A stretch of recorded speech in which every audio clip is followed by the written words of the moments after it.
Hello, and welcome back to the Announcer's Curse podcast. I'm Derek Todoroff. I am Ben Iman. And I'm Caden Barksdale. Sounds Drive.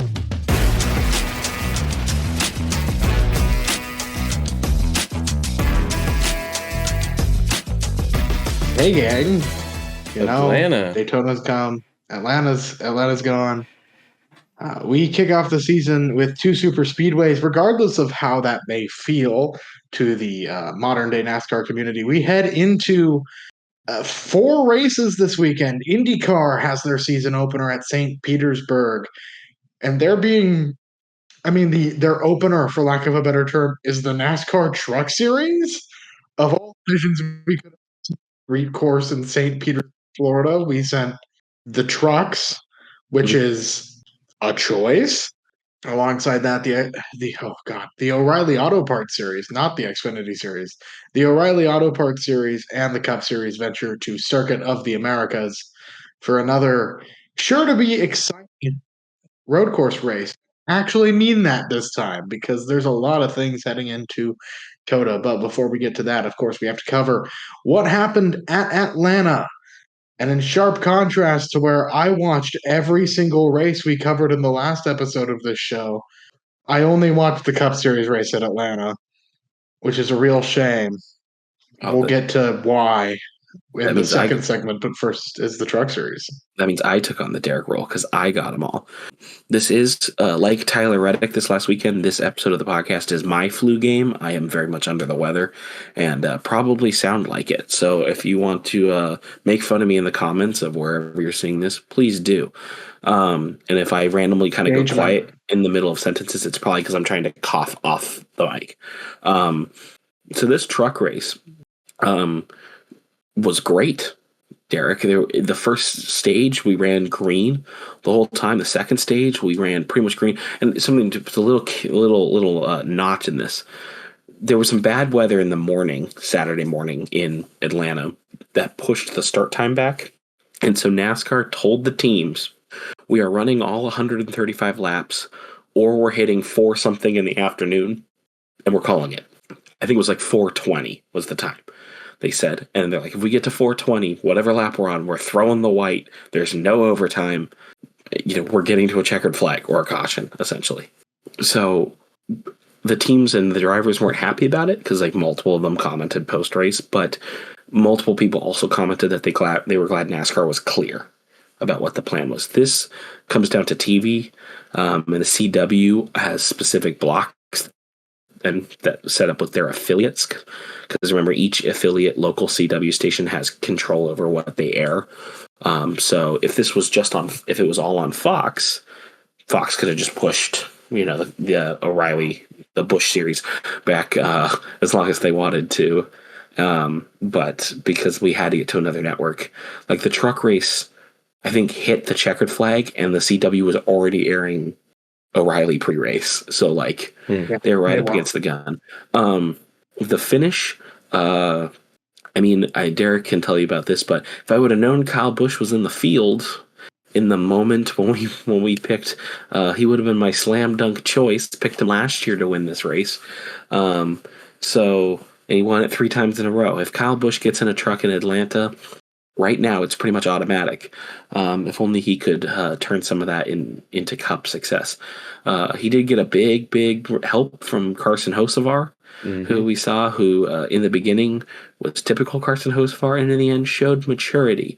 I'm sure that'll last the whole weekend and won't cause any more. I'm sure that'll last into the next 24 hours. Yeah. How many times are we going to do this with Carson all year, this year? So he did not run a triple header this time. He only ran the truck and the Cup race. But it was a great run for Carson, and he mentioned that he had some damage and there was nothing that he was going to be able to do.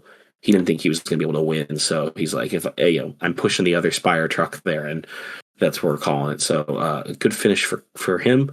And then our third place finisher is Gio Ruggiero. Comes in third, so he opens the season with second and third place finishes for Tricon Garage. Derek has his opinions because he sees Gio as much of a bulldozer as Carson Hocevar is at times, except with half the personality. So It'd be like if Chase Elliott drove like a maniac. He's milquetoast. Fifth place Own finish. it. Make something of it. Fifth place finish for Corey Heim in his return to the Truck Series, driving the Robin Hood 1 for Tricon. But I jumped over fourth place intentionally. Ben Rhodes finishes fourth after being the most dominant truck most of the day. He ran up front all in the first stage. He was leading the second stage, and with 2 to go, you watched his little truck pull off the racing line and slowly drift back, and Fox cut to his radio of him screaming profanities at his team because he ran out of gas. He got caught. He got, I think, caught a lap down, got it back, fought all the way back to fourth, and I'm telling you this now. If they run the next 10 laps, I'm not saying he wins it, but I'm saying he's fighting for it. I think the quote I got the vibe him and Heim would have been there in the end think of the that quote one. he said to his team was, quote, "You effed me," which is not something you want to be yelling at your crew chief in the middle of the race. So poor Ben Rhodes. Normally you're not going to say poor Ben Rhodes to a fourth place finish, but poor Ben Rhodes there. Other notable finishers that I want to point out, Brendan Queen finishes 16th, and I think he was the highest finishing of the Dodges. No, I take it back. Justin Haley finished 10th. He's your highest finishing Dodge driver. And the other one that I wanted to just shout out was really fast was actually Derek's pick, Adam Andretti, in his finished 12th in a Tricon truck, and seemed to have a lot of fun. So congrats to the Andretti Adam edition, hopping in the truck and running well. Ty Dillon finishes 11th in his Dodge debut. At some point, we're going to see the dinger. It's not this week. It's not coming up yet. But at some point, we're going to see the dinger, it seems like, because I'm sure Colleague is going to give their Cup guys a chance to go run these trucks. I do want to mention with Adam Andretti, not only is Andretti driver over in the Trans Am series, but I believe his dad, I can never remember his relation to John Andretti, if someone wants to check me on this while I talk about Adam. But John Andretti was a Cup Series driver. He raced for Richard Petty Motorsports as well as a couple of other teams, but drove a Cheerios number 43 for a long time prior to Bobby Labonte taking over the car. I remember that scheme, and so when I heard Adam in the mix, I had to pick him. I want to note that Adam Andretti was the fastest qualifying Tricon truck, a driver who had never been in a NASCAR truck before. Outqualifies his teammate, who is the defending champion of this series, as well as the other regulars. So kudos to Adam Andretti. He's back in the number 5 this week, working with IndyCar legend Dario Franchitti driving the number 1. So Tricon's we've got an interesting roster that I'll go over when we get to these races. And St. Pete, as the first stop on the schedule for the Truck Series, is doomed to be interesting. Yeah, I'm excited. John is the brother talk about of that Adam, by the way. Yeah. Looked it up. John is brother of Adam. Okay. Also, just to note on that, Dario Franchitti do you know who's on the box for Dario? Jimmy Johnson. Mm-hmm. IndyCar legend Jimmy Johnson on the box. IndyCar legend. Yeah, for wrecking in his Indy 500s. IndyCar legend. I think that's kind of all we had to trucks. Top 10s for Ricky Stenhouse, John Hunter, Nemechek. No surprise there. Cup Bushwhackers come down in Bushwhack. Christian Eckes ran 2 laps. Short day for the 91. So that's a tough break for him. And I know that's not. And we talk about the points again. I think you can't starting slow is not great. For anyone because of how this point system is going to go, and you're still waiting to see maybe see some of these Dodge guys kind of pick it up. They were all ranked. Like I said, Haley 10th, Daniel Dye 13th, Brendan Queen 16th. Who did I jump over? Minnie Tyrell was the worst finishing of them all at 19th, but again, I'm not judging Minnie by his super speedway performances. I'm going to judge Minnie when we get to the shorter ovals, when we get to the mile of the halves. I'm not expecting him really to do anything at St. Pete. I know at Daytona he had to use the OE, the provisional to get in. I know that none of the Dodge trucks really qualified all that well, but I'm not no alarm bells going off. We're still fine. It's going to take time to build that. And speaking of the points situation in the NASCAR Craftsman Truck Series. After 2 races, Chandler Smith leads the series at 103. 28 points back from him is Gio Ruggiero. Then it's Ben Rhodes, Stuart Friesen. Brendan Queen is in the Truck Series chase as of now. Caden Honeycutt, Andres Perez, Tyler Ankrum, Christian Eckes rounding out your top. The first car out as of now in the NASCAR Truck Series points. You think it is, Ben? Ty Majeski. I already said his name. Oh, you did say First Majeski. car out. So it's going to be someone I'm not expecting. Is that kind of the point? Is it Daniel Dye? Daniel Dye's the second one out. He's the first full-timer out, though. Oh, it's part-timer qualify in taking points in the Truck Series? Oh, I don't know who's taking points in the Truck Series. That's the question. Corey Heim sits 11th in Truck Series points. Is he taking points in the Truck Series? 44 points. He has elected to take his points in the Truck Series this year, does he have the thing where he doesn't have to declare because, like, Carson Hocevar doesn't have to declare. He doesn't. Has to declare.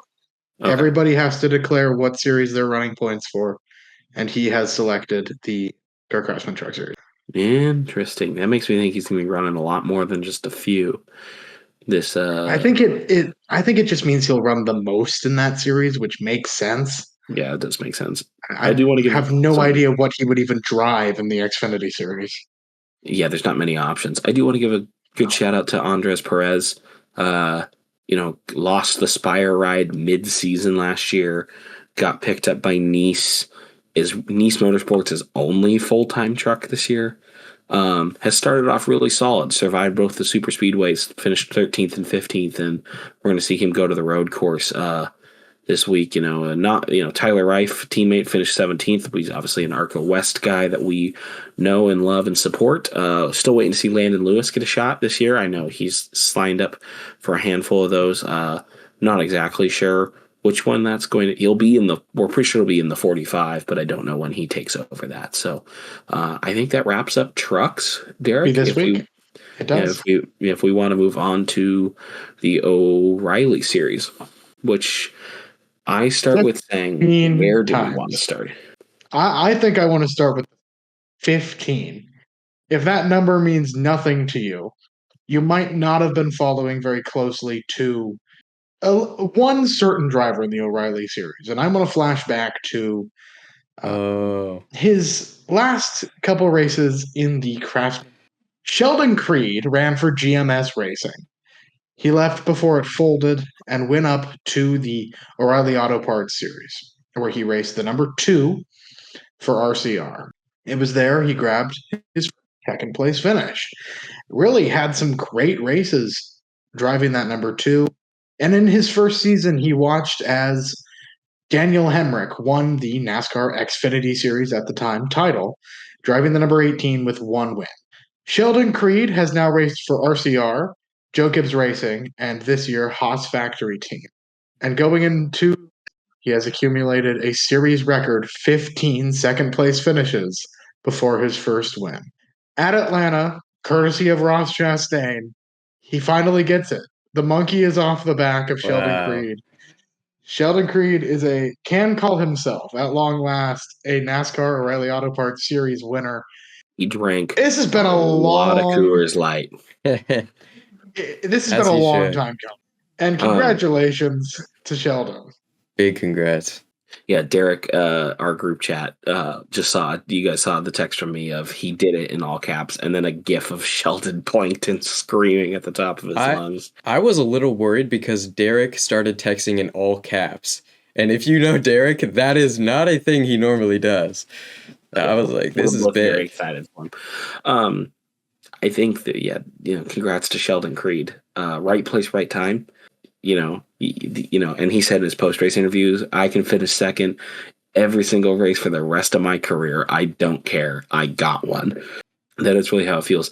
You have to give a bigger shout out to Ross Chastain, who running in front in second made the move on Austin Hill. Austin Hill through the block a little late, cleaned himself out and went scuttering on the infield, which, by the way, side note, incredible save by Austin Hill. and was able to finish 12th because he made a miraculous save, came back up into the racing line at speed, didn't cause a wreck. But Ross Chastain got loose. Sheldon Creed went right around him. And, I mean, this happened out of turn 4. So, like, a scurry to the line. And it was all his. And then For the number of times that it's been taken away from him now, that he's been that close for Austin Hill to beat him, or Austin Hill to, I don't know, hypothetically speaking, knock them both out of the playoffs with a really stupid move in number 3 of Martinsville. Just a hypothetical statement that Right. could have happened. I think Sheldon won't admit it. I doubt it. He seems to be a stand-up guy. I think it's a little cheater that he stole this one from Austin Hill, of all people. Which I will say, too, Austin Hill came over and they embraced in victory lane. Great photos of the two of them hugging. And, Austin talked about how he was so happy that for Sheldon to get one because the two of them were teammates, and Yeah. and Sheldon couldn't get it done when they were then. So, yeah, again, the two of them were teammates. Yes, that was. In Derek's hypothetical situation. Wow. They were teammates. They were roommates. They were. No, that's not what I'm implying. So, Wrong. And I also have to say, Derek, I forget on our broadcast soapbox, the booth, Adam Alexander, Parker Kligerman, and that group, just killed the final laps of this race. I put this up there with Prime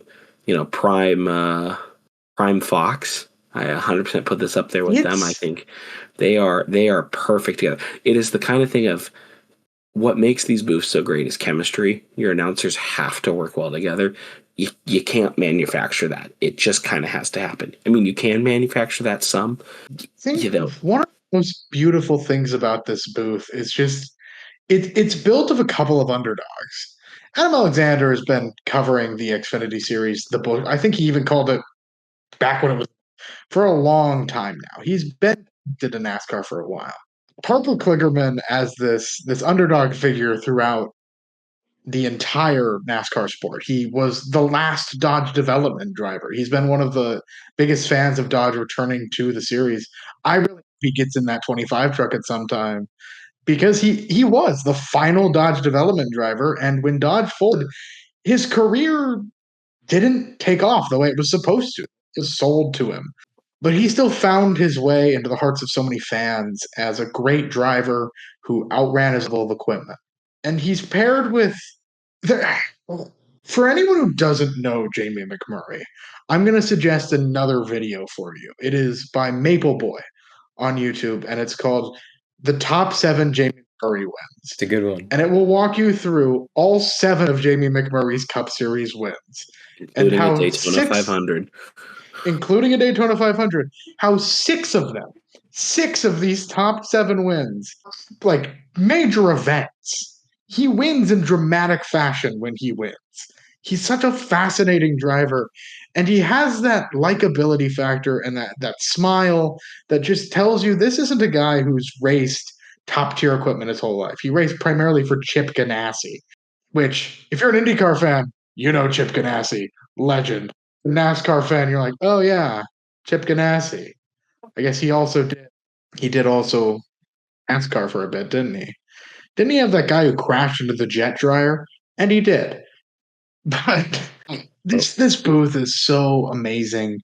Talented individuals who I don't know why they connect on the level they do, but they connect so perfectly. They're a joy. They're a true joy to listen to. Yeah, I think the booth knocked it out of the park, and it makes it makes the O'Reilly series having their own home on CW so special. Is the fact that they've put together this booth. Looking down, wish it was easier to watch. Looking down the results, Parker Retzlaff finishes second. Good on Parker. Third place, Nick Sanchez. Derek's pick for the race. AM Racing seems to do well at the super speedways, so no surprise there. Corey Day finishes fourth. How do we talk about Corey Day? In a not incident-free day. I think that was the best way to put how Corey Day. Corey Day is a lot like Kyle Larson. He's a very skilled sprint car driver who's shown promise in stock cars, who loves to get himself in the worst situations possible and overdrives his.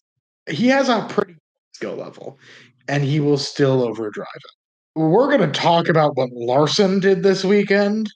That was just comically bad when we get to the truck series or Cup series. And I think Tory Day is very similar.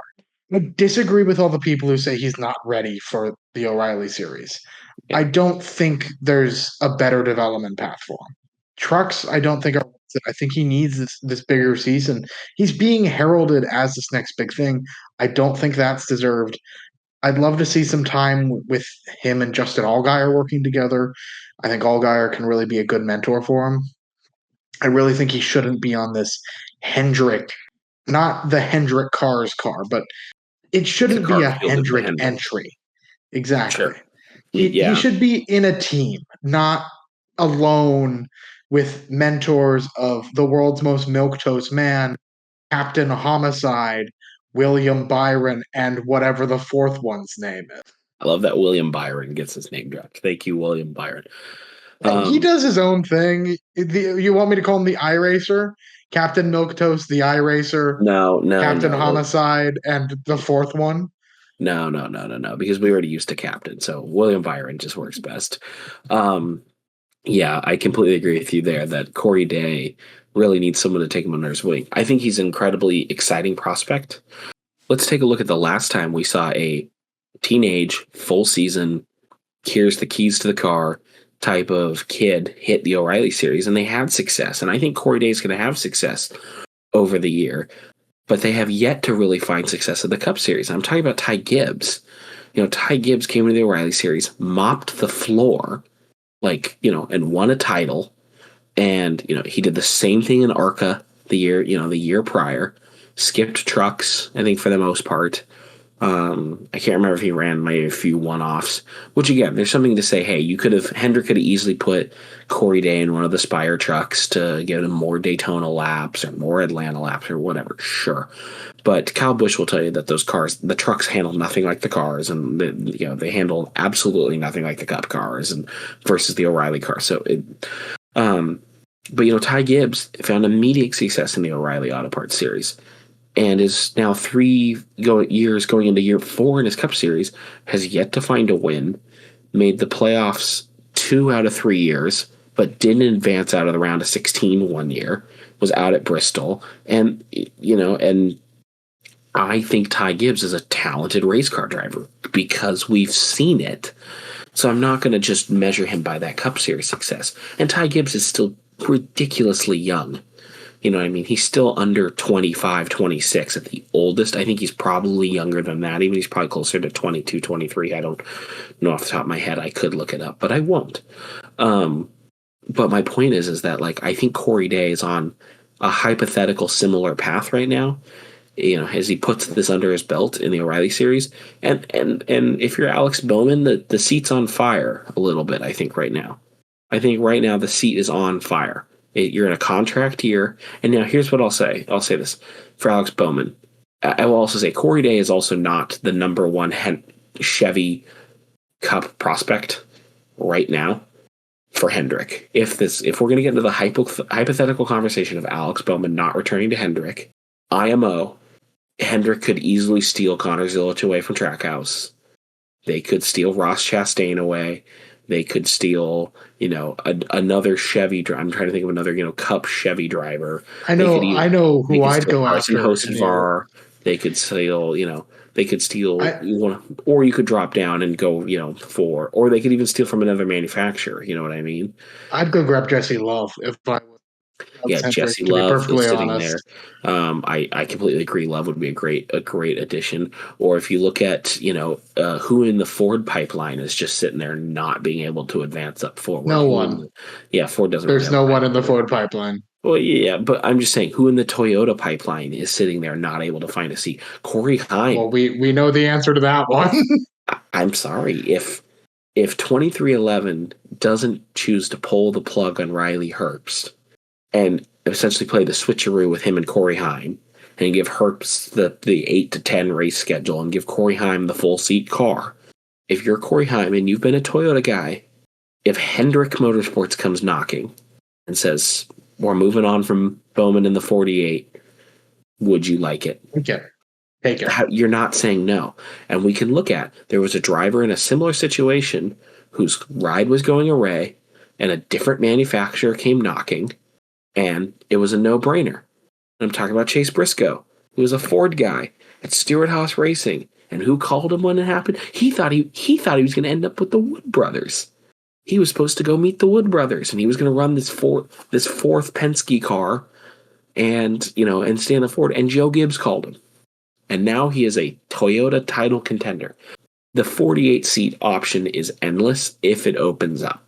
If I am a betting man, I don't think it does. I do think Hendrick still rides it out with Bowman. Your sponsor really likes him, and I do. I don't think they pull the plug on Bowman. So I think Bowman's career at Hendrick Motorsports ends when Michael McDowell's career ends at Spire. I think Alex Bowman is going to drive that 71 car when McDowell is done. I think the technical alliance with Hendrick will let them put Ally on that car, preserve that relationship with their sponsor, and go send out Bowman a Hendrick-backed car in equipment that can do well, and put someone else in that 48 machine. And I do want to circle back a little bit to Corey Day, because I know a lot of people like to use Corey Day's sprint car stats. Those are not comparable. I'm really sorry. I know we're all used to Kyle Larson, who does amazing on sprint cars and then amazing in the Cup Series.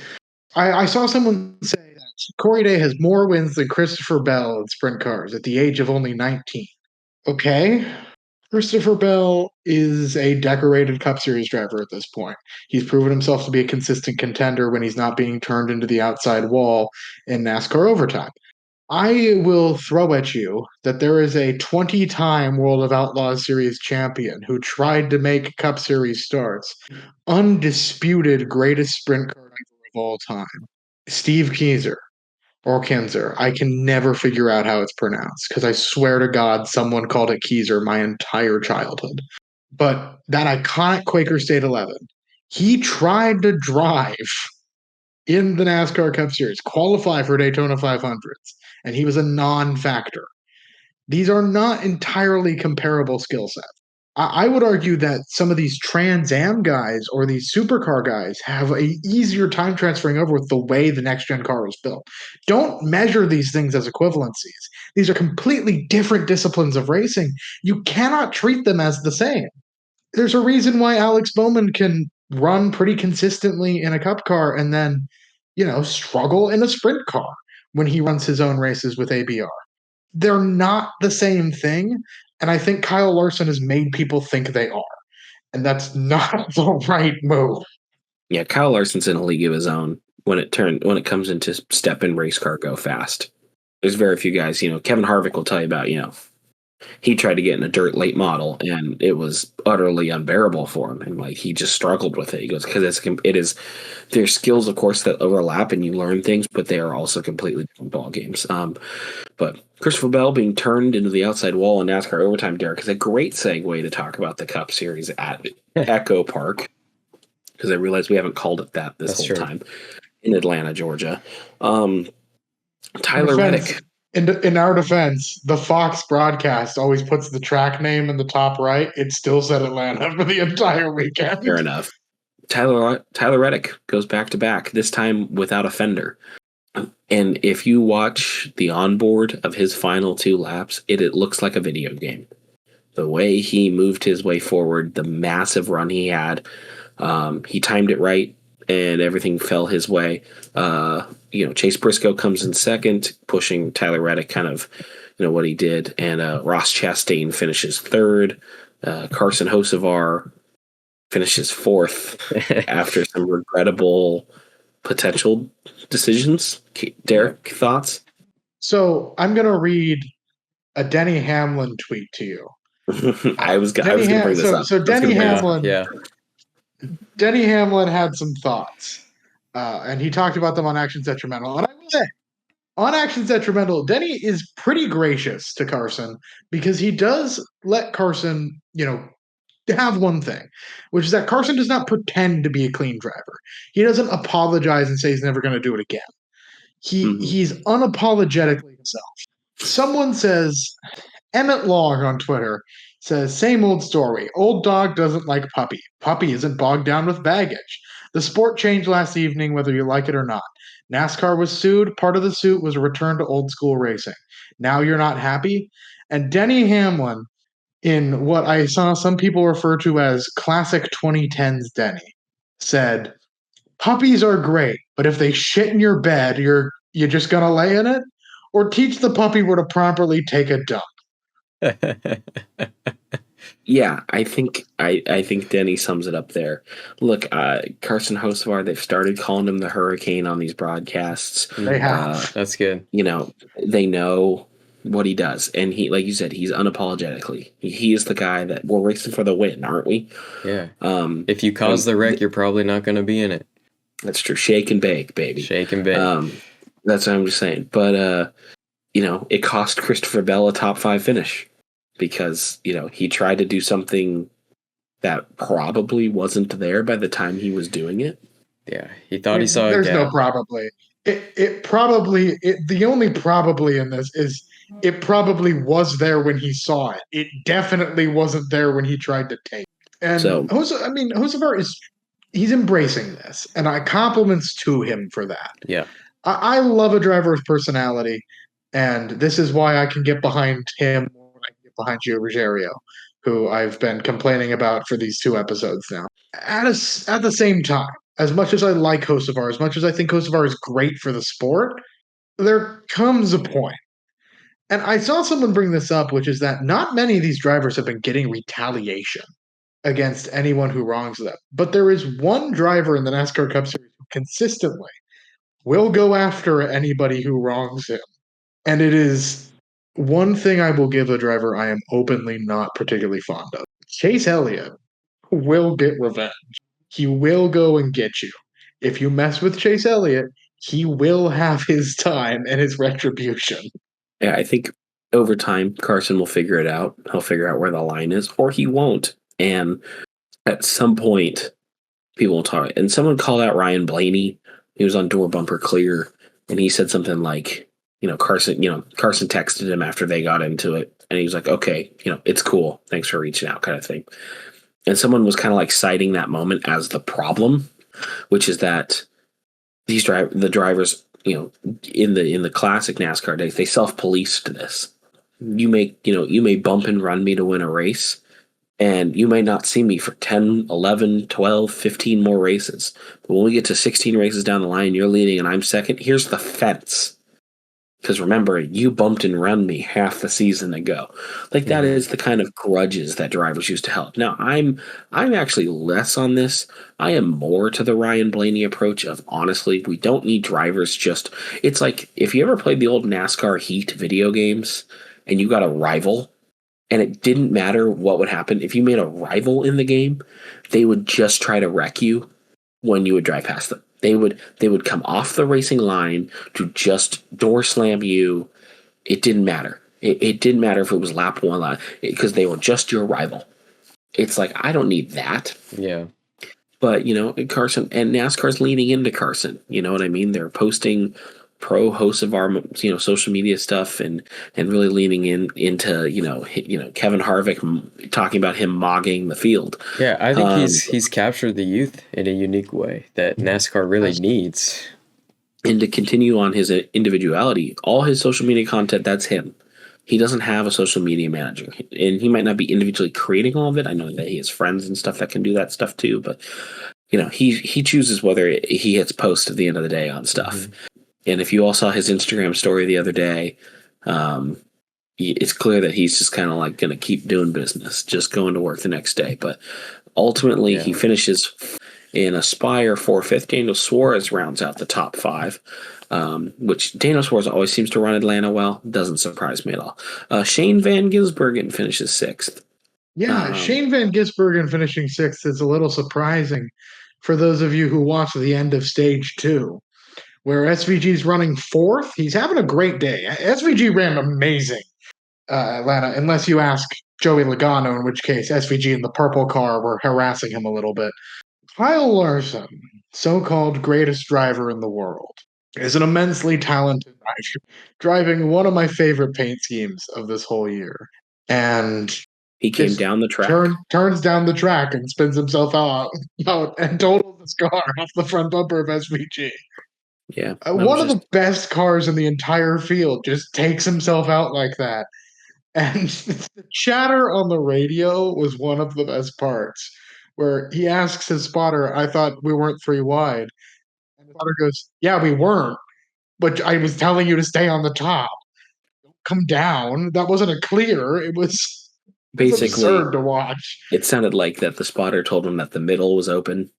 Kyle just went all the way to the bottom and cleared himself and ended his day. And Shane Van Gisbergen went sliding through the grass and recovered and drove all the way back up to 6 in a very fast car all day.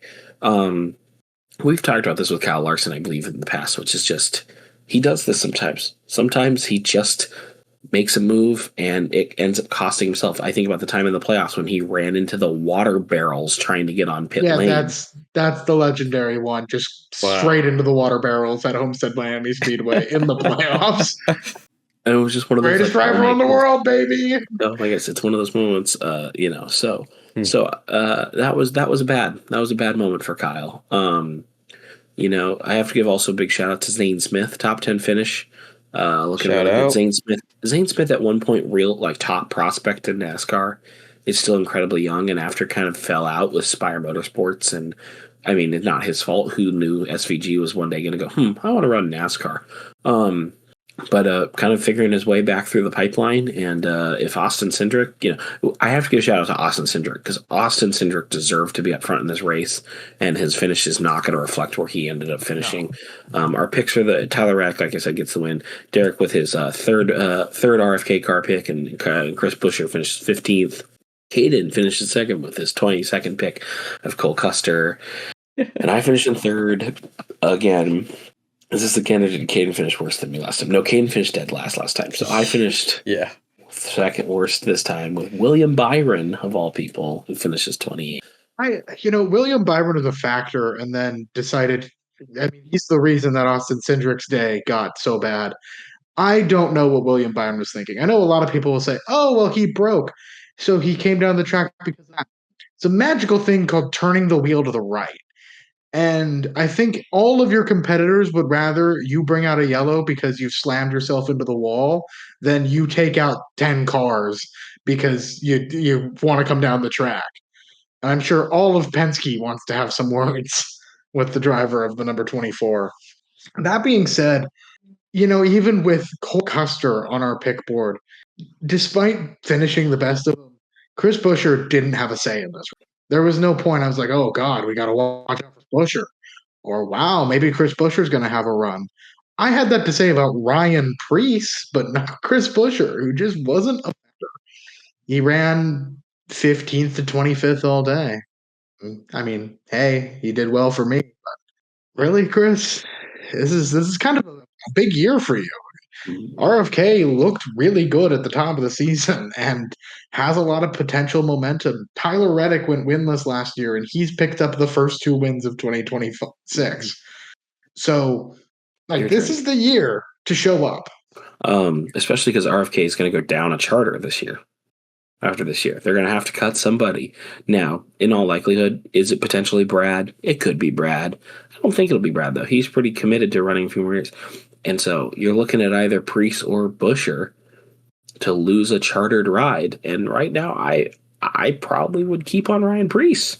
I don't know if I'd get rid of Ryan Preece. Again, if objectively my pick is probably Brad, that's not going to happen when your name's on the side of the building.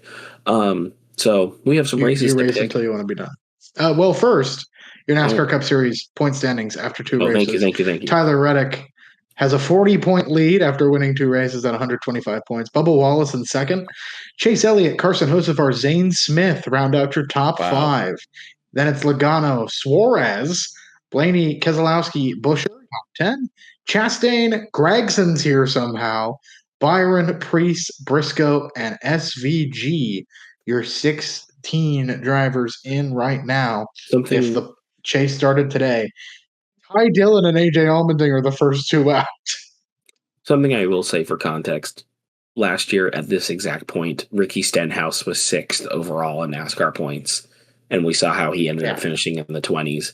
Granted, different system, and so winning in doesn't. So when you won in the playoffs, it automatically jumped you into the top 16, regardless of where you're at points wise. So a little bit different, but so I will say this: here's the people who need to be concerned. It's not the ones who are doing super well, or the ones who are in even like 20th to 30th. But below 30th, you have Christopher Bell. Bell can figure his way out of this one. Bell's a consistent driver. He's always unlucky at the drafting tracks, but he'll good at probably Coda, have a good weekend at Coda. He has good races at Darlington most of the time. I don't think he's going to win them, but I think he'll be a factor, to say the least. He'll get Loudon at some point. Alex Bowman. Mm-hmm. Bowman is in a rough spot. Like we keep bringing him up, and that's because this is a proving year for Alex Bowman. Ty Gibbs.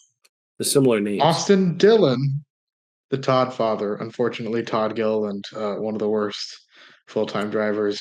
Maybe it's because Caden keeps rooting for him. That he finished. Has the worst luck. He finished. Yeah, he did race. finish. He did cross the line at the end of this one, which I am happy and then for. Your last place full-time driver right now, one that I do think has a right to be a little concerned, is Connor Zilic.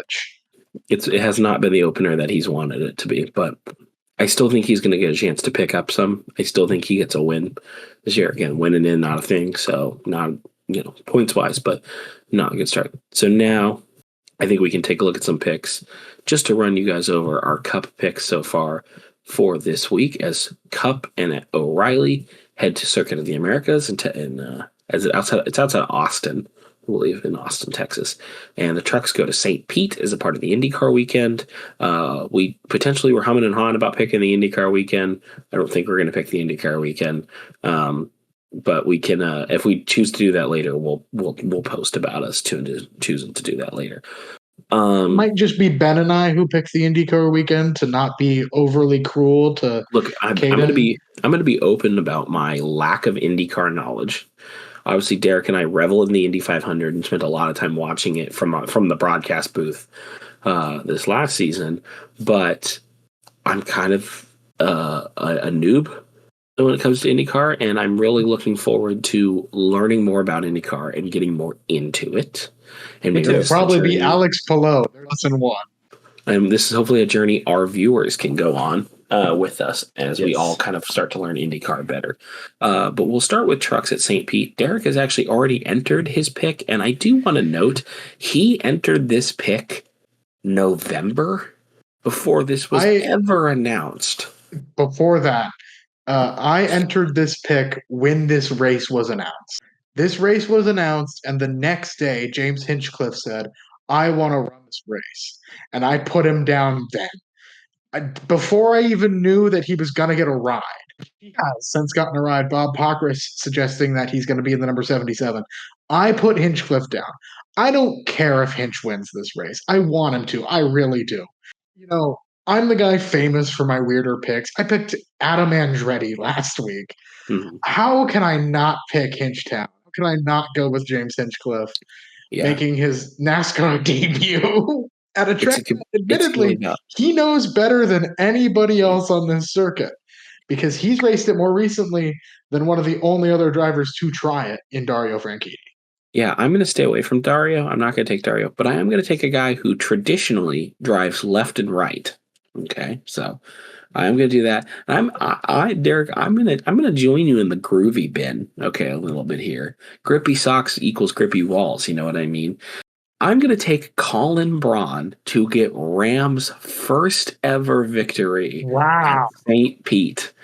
The IMSA driver is, and has experience. Has run trucks before. Has run NASCAR stock cars before. Returns to the series. In the free agent Ram is back truck. This is the race that is more of an even playing field than any other race on the calendar because it is a brand new track. You're not wrong.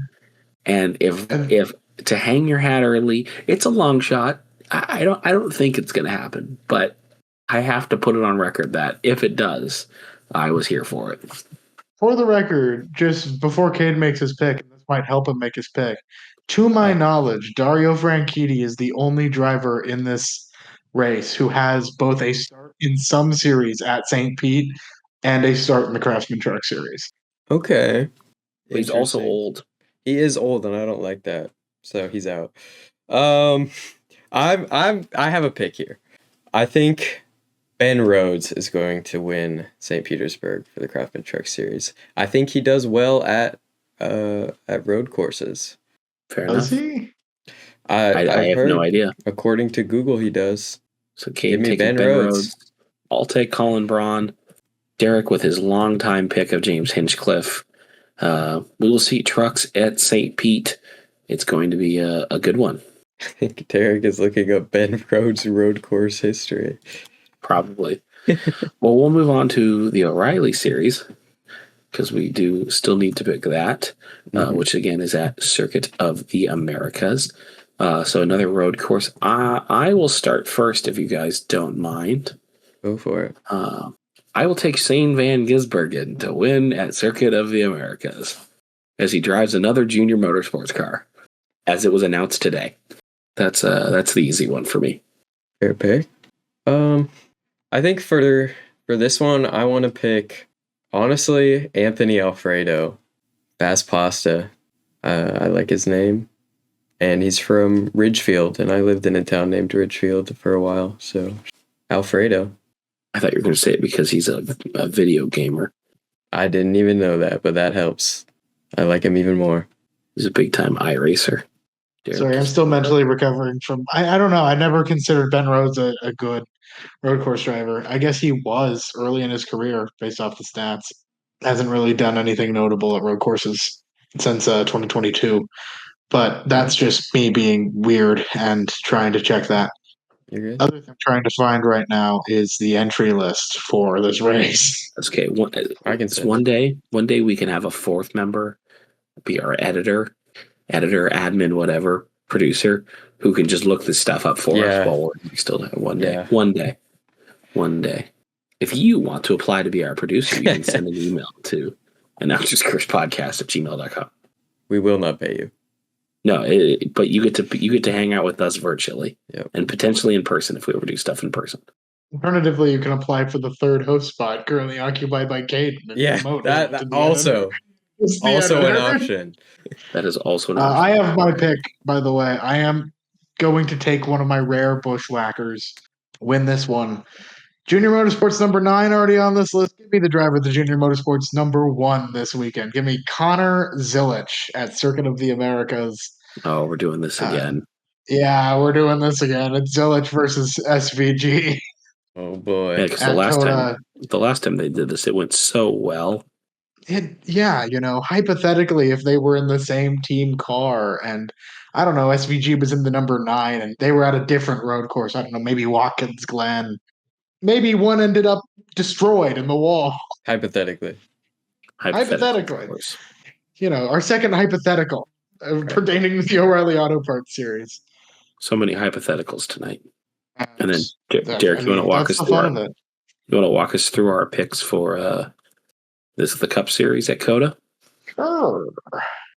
For anyone who missed the episode of us making, again, all of these Cup Series picks, a reminder to those, were made before the season started. Each one of us has 3 chances to modify a pick as the season rolls on. No one has used one yet. I don't think anyone's going to use one this weekend. I think we're all still satisfied. And I'll just have to say, Derek, your pick of Tyler Reddick as regular season champ's looking real good right now. Oh, yeah. Well, I will correct you that I did pick Tyler Reddick to win regular season champ. Oh, you picked him as, I actually as want to the bring actual up. champ. I did, yes. I want to bring up a couple of episodes ago.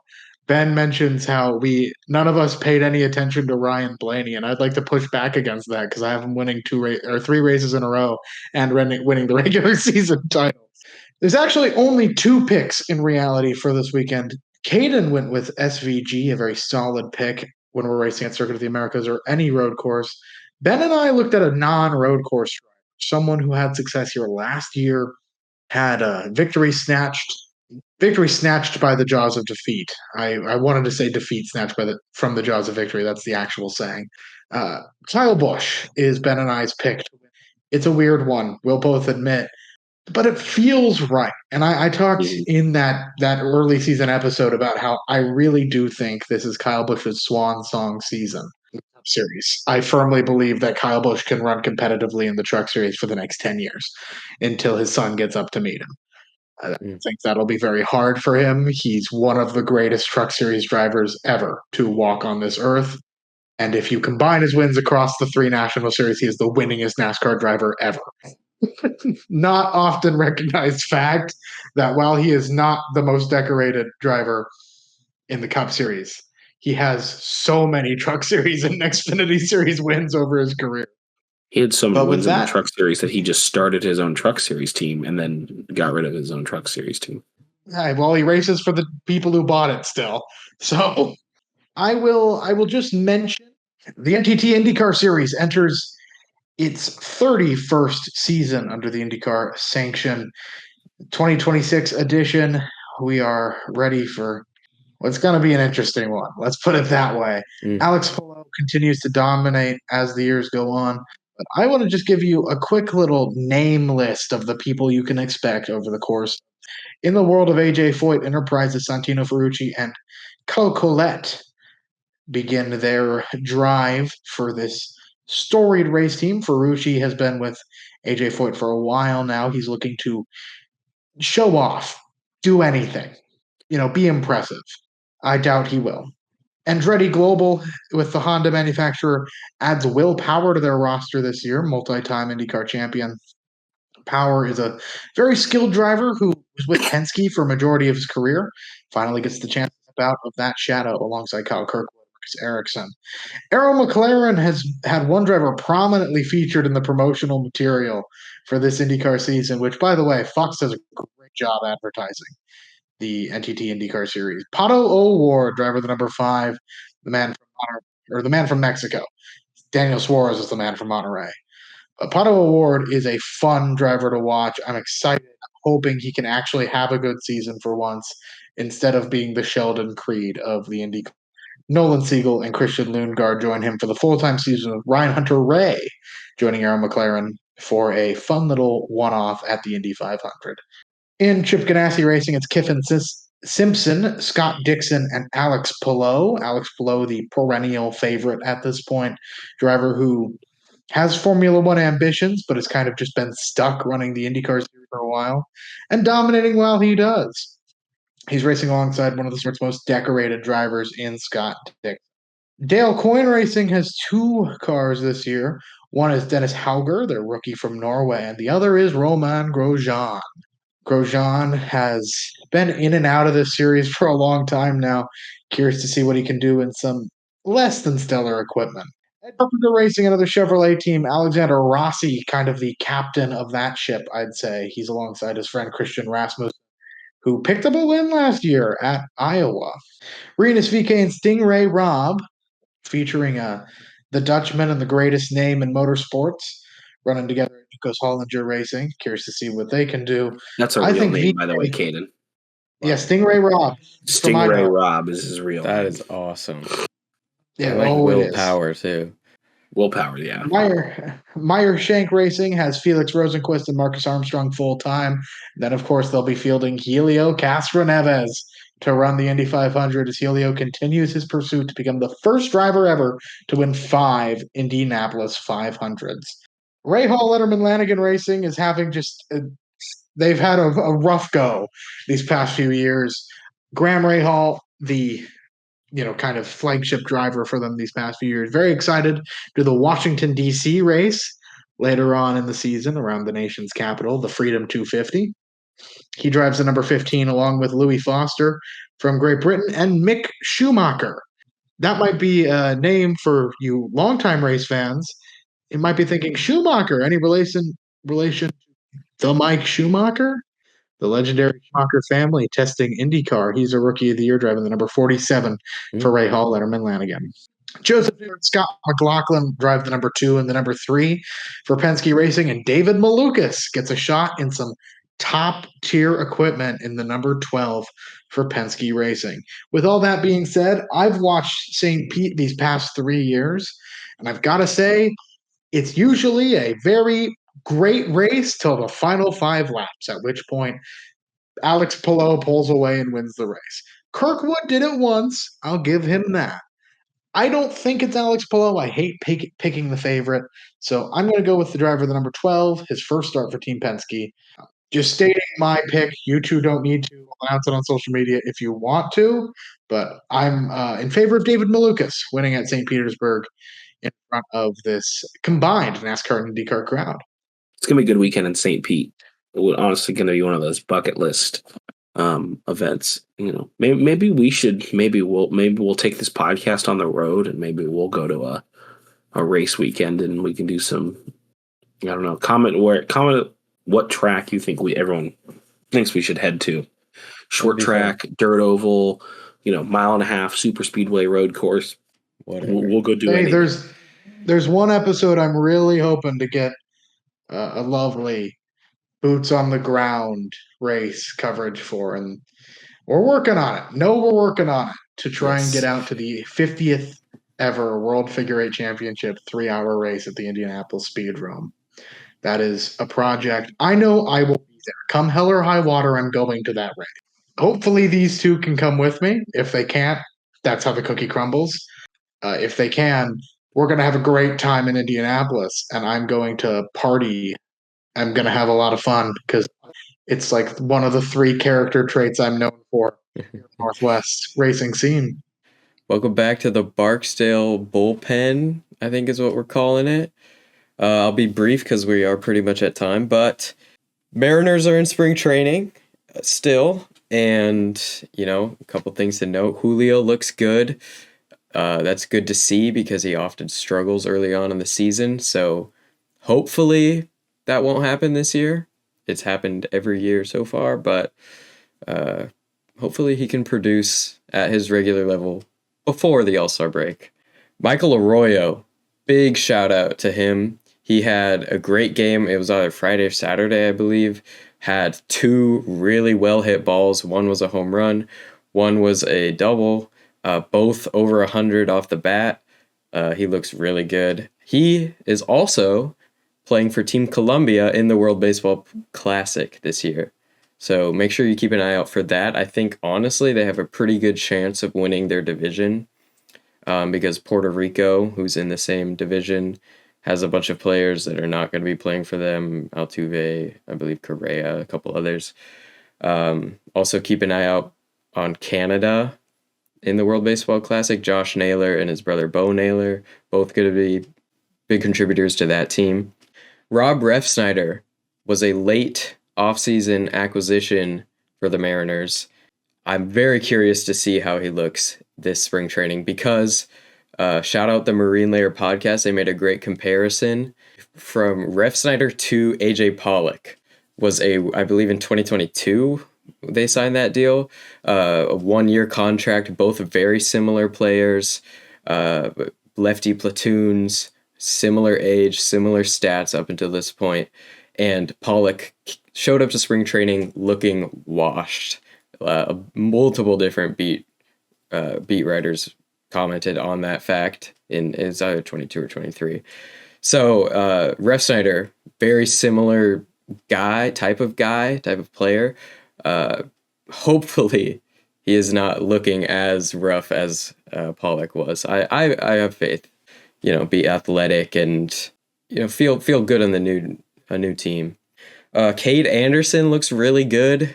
I mentioned him in the last part as a player to keep an eye on. Looks very good. Had, I believe Saturday, he had 4 or 5 live at-bats against Julio, Cal, and Donovan. And he struck out Julio and Cal and got Donovan to have weak contact.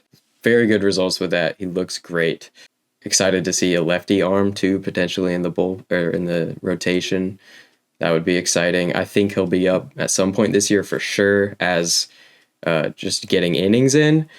I hope this doesn't happen, but if there is a starting rotation injury, he's my pick to be a beer replacement there.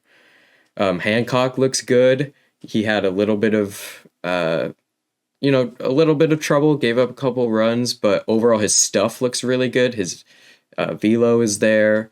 His K per 9, his whip is there. So he looks good. And then, I mean, just to kind of tie, I know it's kind of weird to do a baseball segment on a primarily racing podcast, but I was having a conversation with Derek and I just wanted to bring this point up. I think racing and baseball are more similar than people might think, because racing and baseball are like the only two sports where the area of play changes. Like, it's different. It's not standard.